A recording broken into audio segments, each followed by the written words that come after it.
عزیز دوستوں، متحدہ لندن کی جو قیادت ہے اس کے ایک بزرگ رہنما طارق جاوید صاحب نے نہایت سادہ الفاظ میں مگر دھمکیاں دی ہیں، دھمکایا ہے ان کارکنان کو کہ جو وہ سمجھتے ہیں کہ وہ ان کے قائد سے مخلص ہیں مگر پی ایس پی میں اور متحدہ میں موجود ہیں، وہ باز آ جائیں. ٹھیک ہے. اور ساتھ ساتھ کچھ دیگر ان سے ہمدردی رکھنے والے مہاجر دوست جس میں صحافی بھی شامل ہیں اور کچھ کارکنان کی تعداد ہے کہ دیکھنا اب 9-0 کھلے گا اور جناب ہیلو ہوگی اور آپ دیکھیے گا لاکھوں کا مجمع ہوگا. بھئی کیا فرق پڑ جائے گا؟ سی او پی کا جلسہ تھا، مجھے صحیح سن یاد نہیں ہے، 1990 یا 91 کی بات ہے. اس زمانے میں کہا تھا کہ جناب 10 لاکھ آدمی ہیں. ٹھیک ہے. آپ نے سی او پی کا جلسے میں 1990 میں لاکھوں آدمی جمع کیا کراچی میں مزار قائد پہ. نتیجہ کیا نکلا؟ آپ اس وقت دلالی کر رہے تھے آئی ایس آئی کے جوتے چاٹ رہے تھے آپ. الطاف حسین جو تھا آئی ایس آئی کا دلال تھا سب سے بڑا، 86 سے لے کے 90 تک. جب معاملات خراب ہوئے تو ملک سے باہر گئے، مہاجر کارکنان کو مروا دیا. جب معاملات درست ہو گئے تو پھر مشرف کی گود میں بیٹھ گئے، دودھ پیتے رہے آئی ایس آئی کا. تو اگر آپ کو پھر آئی ایس آئی یا فوج دودھ پلا دے یا جوتا چٹا دے تو آپ دھمکیاں مہاجر قوم کو دیں گے؟ کوئی شرم کا مقام ہے؟ مہاجر دشمنوں سے تو آپ نے یاری کی ہوئی ہے.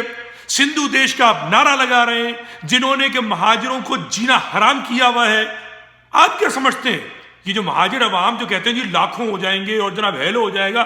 ابے تمہارا جو حال برا کیا اگر فوج بھی کر رہی ہے تو اس کے پیچھے یہ سندھو دیش والے ہی ہیں. سندھو دیش کا اصل باپ جی ایم سید نہیں تھا، یہ زرداری ہے، یہ بھٹو فیملی ہے، یہ جو سب فوج کے ساتھ بیٹھے ہوئے ہیں.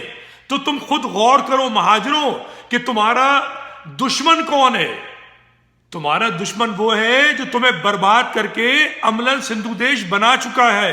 اور یہ جو باولا لندن میں بیٹھا ہوا ہے یہ تو صرف سندھو دیش کی مالا جپ رہا ہے. سندھو دیش تو بن گیا. بات ہے مہاجروں کا متروکہ سندھ واپس لینا، اس کا 1-1 انچ واپس لینا جس پہ یہ خاموش بیٹھا ہوا ہے. ساری قیادت خاموش بیٹھی ہوئی ہے.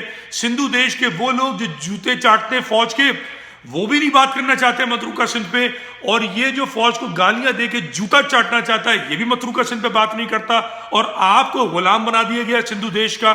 تو میرے دوستوں تم لاکھوں کا مجمع لگا لو گے، تم 9-0 کھلوا لو گے، تم الطاف کی ہیلو سن لو گے، تمہیں کیا ملے گا؟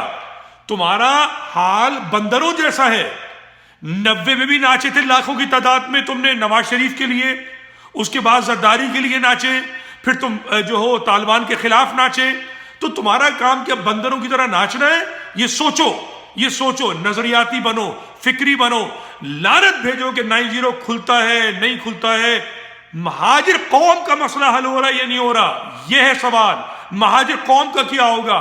مہاجر قوم کو کیوں دھمکاتا ہے یہ لندن والا بابا؟ کیوں دھمکیاں دے رہا ہے طارق جاوید مہاجر کارکنان کو؟ کبھی آپ نے یہ دھمکیاں نواز شریف سے سنی؟ کبھی آپ نے یہ دھمکیاں زرداری سے سنی؟ کبھی آپ نے دھمکیاں بلوچوں سے سنی؟ یہ بے غیرت مہاجروں کو دھمکیاں کیوں دیتا ہے؟ جس کی مرضی یہ پی ایس پی میں جائے، جس کی مرضی یہ متحدہ میں جائے، جس کی مرضی یہ حقیقی جماعت اسلامی میں کہیں بھی جائے، کوئی کسی کو دھمکی نہیں دے گا. اور مہاجر کارکنان کو دھمکانے کا یہ سلسلہ بند ہونا چاہیے، چاہے 9-0 کھلے نہ کھلے. اور میں کہتا ہوں کہ 9-0 کھولو، میں کہتا ہوں اس کو ہیلو کرنے دو. یہ بدبخت شخص جو ہے تم اس کو دبا کر، اس کو روک کر مہاجر قوم کے دماغ بند کر رہے ہو. مہاجر قوم اس بدبخت کے علاوہ کچھ سوچ نہیں سکتی ہے. میں کہتا ہوں اس کو ہیلو کی اجازت دو. میں کہتا ہوں اس کو لاکھوں کا مجمع لگانے کی اجازت دی جائے تاکہ مہاجروں کا غبار نکلے.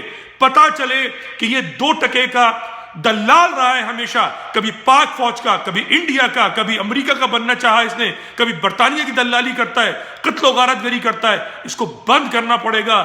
اس منحوس کی جو اپنے اوپر طاری کر لی ہے آپ نے ہیبت اور تصور، اس کو ختم کرنا ہوگا.